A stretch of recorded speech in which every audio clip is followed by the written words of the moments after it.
Grak, tinanggalan na ng immunity. Ling, mas pinalakas. Pati ang mga tore, na-buff din. At iba pang mga hero adjustments na pag-uusapan natin. Ito ang mga paparting na patch sa MOBB. Umpisahan natin sa mga na-buff na hero. Nandiyan si Joy. Dinagdagan ang spell bump ratio ng kanyang ultimate. Kaya mas malakas na ang kanyang sustainability lalo na kapag siya ay naka-concentrated energy. Solid na ulit ang spell bump niya. Mas magiging nakakatakot na siya sa clash. Pero para mabalance, pinababa ang additional spell bump na nakukuha niya kapag sakto sa beat ang lahat ng kanyang dash. Next naman natin ay si Ling. Dinagdagan naman ang attack speed ratio na nakukuha niya. Ibig sabihin, mas makikinabang na siya sa mga item na may attack speed. Dati kasi 40% lang ang attack speed ratio niya. Ngayon ay 60% na. Si Matilda din, mas pinalakas. Dati kapag same target ang tatamaan ng iyong skill 1, mas mahina ang magiging damage ng iba mong skill 1. So dati 40% lang ang damage na matatanggap ng tatamaan mo na same target, pero ngayon ay aabot na ng 60% kapag late game. So kahit isa lang ang tamaan ng iyong skill 1, mas masakit na ito. Si Minsiter din nakatanggap ng buff. Dinagdagan ang slow ng kanyang ultimate from 20% to 30%.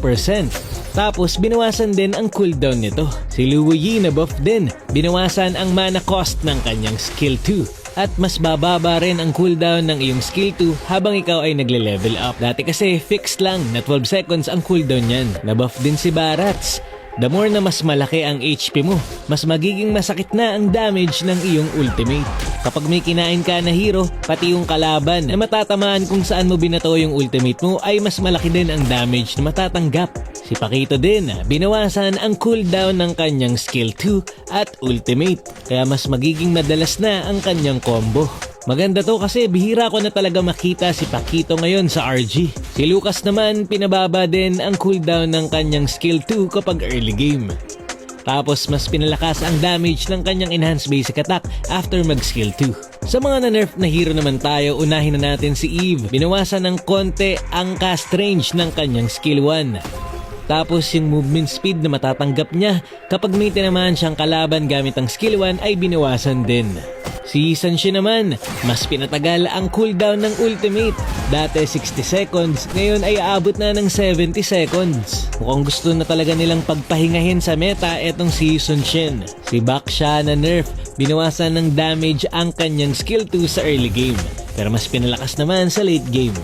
Isa din sa mga malalaking nerf ay etong kay Gatot. Mas pinaikli ang kanyang skill 2 kapag hindi full charge. Kaya kung gusto mo ng mas mahabang dash, kailangan i-full charge mo na ang iyong skill 2. Pati yung kanyang crowd control ability. Kung dati basta mapatamaan mo ng skill 2 yung kalaban, 1.5 seconds itong mataton. Ngayon dapat full charge na ang iyong skill 2 kung gusto mong mas matagal ang crowd control. Dati kasi basta matamaan mo ng skill 2 yung kalaban, matagal na yung crowd control. Pero ngayon kailangan mo nang i-charge ng matagal ang skill 2 mo kung gusto mong mas matagal ang taunt. Si Grak naman nakatanggap ng nerf, tinanggal ang immunity ng kanyang skill 1 at skill 2. Bali ang may immunity na lang kay Grak ay yung ultimate pati yung passive. Pero yung skill 1 at skill 2 niya ay wala ng crowd control immune. Pero ang maganda dito, kahit ma-crowd control si Grak basta nakas niya na ang kanyang skill magtutuloy pa rin. Kahit siya ay ma-knock up. Sa Mythic Honor Battlefield adjustments naman tayo, dahil nga puro fighter na ang ginagamit sa gold lane, dinagdagan nila ang gold na makukuha mo sa gold cart. From 30% extra gold, 40% na. Tapos mas pinakunat din nila ang tore. Dinagdagan nila ng 900 HP yung inner at base turret. Samantalang 1100 HP naman ang dinagdag nila sa mismong base. Ginawa ito ni MLBB para talagang kailanganin nyo na ang marksman sa team kasi mas mahirap nang mag-push. Malapit na mag-end season. Alin sa mga patch na ito ang gusto mong matanggal at alin naman ang gusto mong ma-apply sa original server? Ilang muna for this video. Maraming salamat sa panonood and to God be the glory.